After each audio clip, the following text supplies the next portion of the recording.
ExoSquad. I feel like that's a series not a lot of people remember, or even watched. As a young kid, this was one of my favorite shows. But I also felt like I was the only one that ever watched it.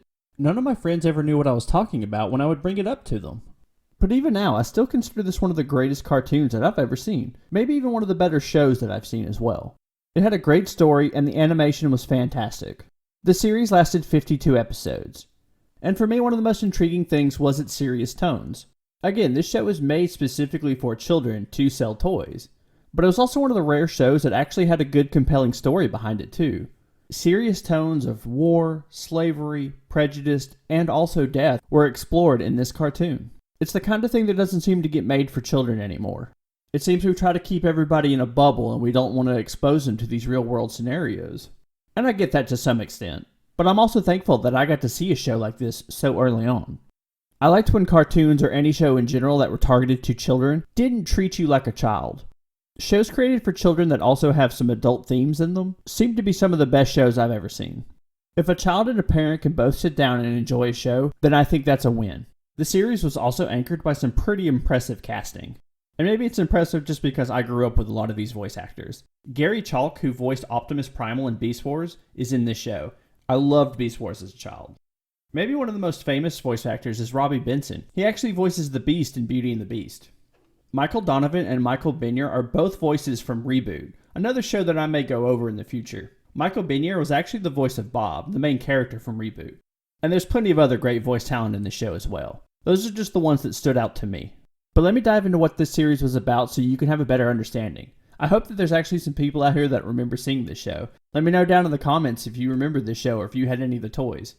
And if you've never seen this show, I hope after my recap of the series that it intrigues you to go see it. As of midsummer last year, Peacock is actually streaming the show, and I've been rewatching it, and it's just as good as I remember. And that's not something you can usually say about shows that you grew up with. But this one holds up surprisingly well. The series takes place in the far future of 2119. Humanity has expanded out beyond Earth, and they're trying to terraform both Mars and Venus to give humans more places to inhabit. There's also a group of pirate clans that have been exiled to the outer planets.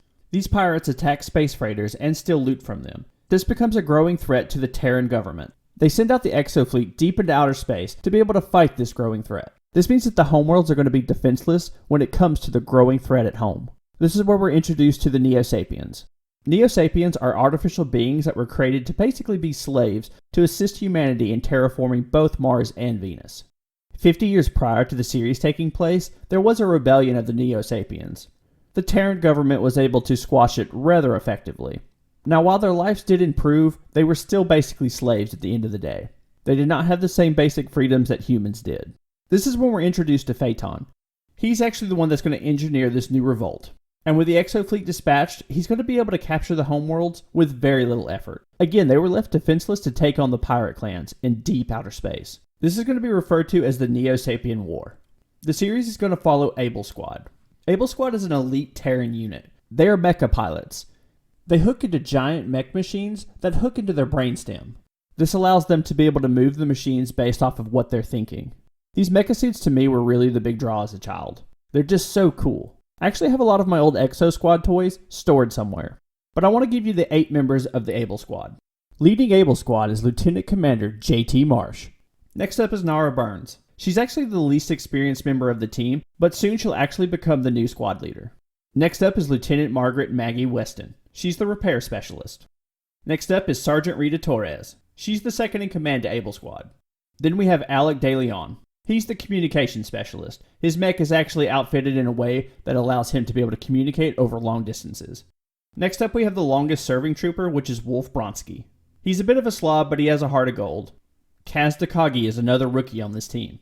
He actually looks up to Bronsky as his mentor. And then finally we have Marsala. He's a Neo-Sapien that actually serves for the Exo fleet. He comes across as very stoic and thoughtful. He actually develops a relationship with Nara Burns. From time to time, we also see different viewpoints in the show. This can be anything from the pirates, other Neo-Sapiens, and even some of the resistance cells that we see around the homeworlds. I'm not going to go into the spoilers of what happens into this series. I'd really like for you guys to be able to check it out yourself, because I really think it's that good. However, I will say it does end on a cliffhanger, which is a major bummer. It's a shame that the series was never picked up to actually conclude the story. But there you have it, guys. That's ExoSquad. I encourage you, if you have Peacock, to go check it out. Maybe it's not for you, but maybe it's a hidden gem that you never got an opportunity to see. And again, let me know down in the comments if you got a chance to see this show growing up, or maybe you watched it later in life. That's it for me, guys. I just wanted to go over this forgotten gem from my childhood. I hope it's something that you were able to enjoy, or if it's the first time you're hearing about it, maybe you get to enjoy it now. I hope today's the day that I earned your subscription. Thanks for being a part of my life, and I'll see you next time.